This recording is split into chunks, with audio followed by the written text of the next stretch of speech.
Ja mulle lubatakse iga laupäev ja pühapäev iga hommik 3 tundi mängida. Aga minul lubatakse iga päev, kui isa arvutis ei ole. Tänases rubriigis saates ja polegi keeruline, proovimegi rääkida sellest, kuivõrd mitte keeruline on siis ohjata nii enda kui teiste käitumist selles internetis ja mitte alluda siis provokatsioonidele, mida sotsiaalses suhtlemises ette tuleb internetis. Üks selliseid kõige esimesi nõuandeid on see, et peaks oskama üldse inimesena käituda väga hästi emotsionaalselt keerukates olukordades.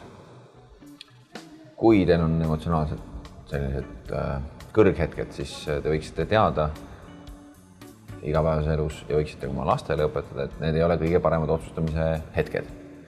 Et kui te parasjagu olete võitnud suure summa raha, siis see ei ole võib-olla kõige õigem hetk luua pikaajalisi finantsplaane, sest te ilmselt võtate nendele kohustusi, mida te pärast täita ei suuda. Kui teil on parasjagu suur hulk raha nagu jällegi pangaarvelt ära võetud, ei ole see vast kõige parem aeg selleks, et teha ka pikaajalisi investeerimisotsuseid, siis te võite olla nagu liiga pessimistlik kõige suhtes. Aga hetkel, kui emotsioonid on üleval või liiga all ja otsust on vaja siiski mingisuguses kontekstis teha, tasub alati lõpetada täna hetkel käimas olev tegevus. Esimene asi siis lõpetage see tegevus, kus te praegu olite, kus teil on tunne, et te peate ühe otsuse võtma, kus te emotsioonid selle sündmusega või selle tegevusega seotuna on hästi kõrgel või hästi madalal. Minge puhake natukene, vaadake rohelist täppi või kujutage endale ette sinist konna. Ükskõik, mida te teete, see peab võtma mõneks hetkeks teie tähelepanu ja tulge siis tagasi otsust tegema. Olete kindlasti palju paremad otsustajad. Järgmise asjana, mida eriti veebikeskkondades võiks nagu mõelda, et kui mingi suhtlus on see, mis teile ebameeldivusi valmistab, blokeerige see suhtlus konkreetse isikuga konkreetses keskkonnas. Et ei pea kuidagi ennast kustutama sinna minema, üldse nagu lõpetama seda veebikeskkonnas toimetamist, vaid et kui on ikkagi väga selgelt teie suunas üks inimene nagu pahatahtlik, siis proovige temast lahti saada. Nüüd järgmine asi, kui need 2 esimest ei aita, tuleks minna ja rääkida kellegagi ja leidke see keegi, kellele siis rääkida. Need 3 asja. Lõpetage see tegevus, kus te olite, kus teil on otsus vaja teha, kui teil tunded ei ole päris sellised tavapärased. Teiseks, blokeerige suhtlus, kui see ebameeldiv situatsioon kordub. Ja kolmandaks siis, kui see kõik ei aidanud, siis leidke üks usaldusväärne isik, kellele rääkida. Ja seda kõike 3 etappi tuleks ka õpetada lastele. Aga nüüd väga spetsiifiliseks juba arvuti juurde, et mis ma siis arvutiga hakkama saada. Üks sellised kõige lihtsamaid asju, mida teha ju on panna arvuti üldkasutatavasse ruumi. Me kõik teame, et keset Raekoja platsi me teeme natuke teistsuguseid asju, kui me teeme oma toas olles kodus üksinda. Ja kui mõelda, et internet kui keskkond tegelikult on üks avalik ruum, siis see füüsiline keskkond kodus võiks anda ka mõista, et see on üks avalik ruum, kus sa parasjagu istud. Et kui laps tajub ja me isegi tajume tihti, et füüsiline ruum on selline hästi turvaline, keegi ei näe, mis me teeme, keegi ei tea, mis me teeme, siis me kanname seda sinna interneti üle ja justkui tunneme ka seal, et keegi ei saa teada, mis me teeme, mis aga oma olemuselt on vale. Tegelikult nõndamad ei juhtu. Nii et tõstame selle arvuti keset elutuba või muusse sellise tuppa, kus inimesi siiski käib sisse välja. See käitumine selle arvuti taga muutub siis kontrollitumaks sotsiaalses mõttes. Me võtame vähem riske ja ka meie lapsed võtaks vähem riske selle taga. Ja selle tulemusena ka tekib meile vähem ohte sellest keskkonnast, mille pärast muret tunda. Siis järgmise asjana, millest ma tahaksin kõigil kindlasti rääkida, on see, et tasuks nendest internetis käimise eesmärkidest endale aru anda, et mis on see eesmärk, miks sinna minnakse, mida seal tehakse. Ja sellest tulenevalt ka endale mingid reeglid välja mõelda.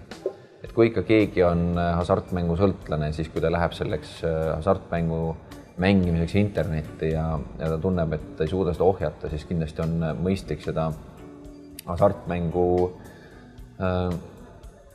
mängimist ka internetikeskkonnas endale eesmärgiks võtta vähendada, tasuks endalt võtta võimalus sinna minna ja selleks on siis see sotsiaalne keskkond, mis meil ümber on alati võimeline appi tulema, et kui teada, kus mängitakse, siis öelgegi, et ma tahaks mitte enam minna ja pange see asi kinni, aga kui oled lapsevanem ja teil on laps, kes tahab veebis midagi saavutada, tahab reidis olla ja ta tahab reidis enda feimi koguda, siis nagu proovige mõelda, et mille abil seda saab niimoodi, et oleks seda nõus, kuidas seda saab. Siis minge ja uurige, mis on see eesmärk, mida seal tahetakse teha, kellega suhelda, kuhu välja jõuda ja tehke reeglid selle järgi, millised on eesmärgid, mida siis tahetakse saavutada. Ja eesmärki võib natuke modifitseerida, kui selle saavutamiseks ei ole ühtegi teie jaoks aktsepteeritavat viisi muidugi, aga üldjuhtumil need aktsepteeritavad viisid on ka olemas, proovige neid eesmärkiski säilitada. Ja järgmisena siis tutvuge nende keskkondadega, kus käiakse, saage aru, mis seal teeb kedagi edukaks või ebaedukaks nende sotsiaalsetes suhtlemistes eelkõiges, et missugused on hinnangud selles keskkonnas, mida väärtustatakse, mida mitte. Ja selle põhjal tehke otsused, et mida seal siis võiks edasi teha ja kuidas te võiksite oma last näiteks suunata seda keskkonda kasutama, kas te tahaksite, et ta seal edasi on, kas need väärtushinnangud, mida seal kujundatakse, on teie arvates õiged ja kas te oskate talle anda seda nõu, et kuidas väärtushinnanguid siis kujundada selles keskkonnas. Ja kõige viimaseks ma annan ka väikese tehnoloogilise nõu on tõesti see, et kui arvuti kasutaja ei ole liiga tark ja ei peida oma jälgi liiga hästi, siis on päris lihtsalt viisid teada saamaks, mida ta on arvutis teinud, kus ta on internetis käinud. Ja neid lihtsamaid viise ma kindlasti soovitan ka õppida ja vaadata mõnikord, et mida siis teevad teie lapsed selles internetis, kus nad käivad.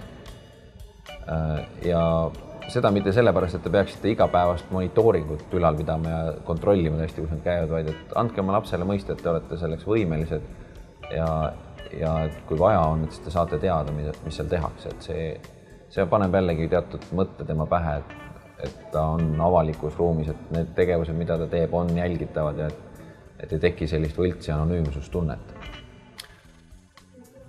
Tänan teid vaatamast, tulge meil jälle. Arvutiviirus on see, kui sa mängid mingit arvutimängu ja seal arvutimängus on mingi pätt pannud selle mängu ja siis näiteks niimoodi saab sul mingi pangakoodi teada ja siis varastab sul pangast raha ära. Ja siis arvuti ei lähe enam kinni ka. Üks vend räägib telefoniga, muud ei teegi. Skype'iga ehk. Kogu aeg, kui ma arvutimänge mängin, tuleb emale mingi kiri. Tuleb see. Jaa. Näevata. Üks päev tuli 2 kirja. Mis asja? Ja sa lugesid OE. OE, nüüd tuli mängukirjad. Ma ise ei tea, aga ma tean ainult ühte asja, kruvikeeraja. Huge land, big land, free.